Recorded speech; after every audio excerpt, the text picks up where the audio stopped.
Hi everyone, today we'll be going over hyperboles. So, hyperboles, maybe you've heard of them, but I can guarantee that this lesson will be the best lesson you've ever been taught. Why is that? Well, because hyperboles are exaggerations. Okay, I'll admit this lesson may not be the best lesson you've ever been taught, but that's the whole spirit of hyperboles. Hyperboles are meant to exaggerate and be extreme. So, while this lesson may not be the best lesson you've ever been taught, like I declared in my sentence, by using a hyperbole, I'm simply describing this lesson to show you that it's going to be a great, fun, engaging lesson. Alright, let's get started. So, why should we use hyperboles? Well, as established previously, hyperboles are a type of figurative language. They enhance your writing, and they make it seem more advanced. When you add hyperboles in your writing, you add humor, and you make your writing seem more interesting. Hyperboles also help describe things. Let's practice with an example. I'm so hungry I could eat a horse. There's the horse, there's me. But am I actually gonna just take my knife and fork and eat that horse?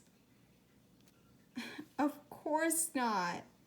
Don't worry. This horse will get to roam free. It won't be my dinner. I'm simply exaggerating to show how hungry I am. Here's another one. The line for the roller coaster took forever. Have you ever felt like this at an amusement park?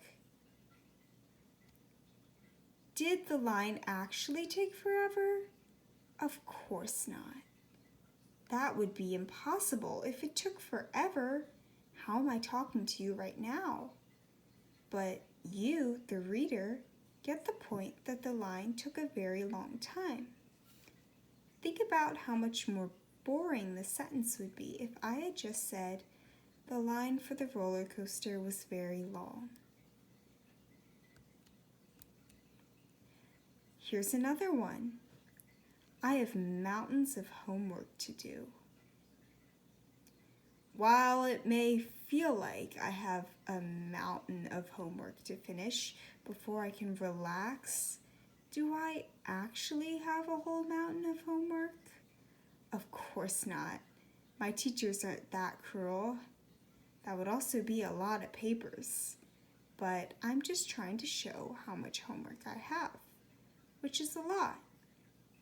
So instead of listing out all the assignments I have to do or saying that, wow, I have a bunch of assignments due soon, I can just say I have mountains of homework to do. Doesn't that sound so much more interesting? You can imagine all the assignments piling up. Let's practice. Can you think of a hyperbole to describe how fast this runner ran? By using hyperbole, it'll be much more interesting than just the runner ran very fast.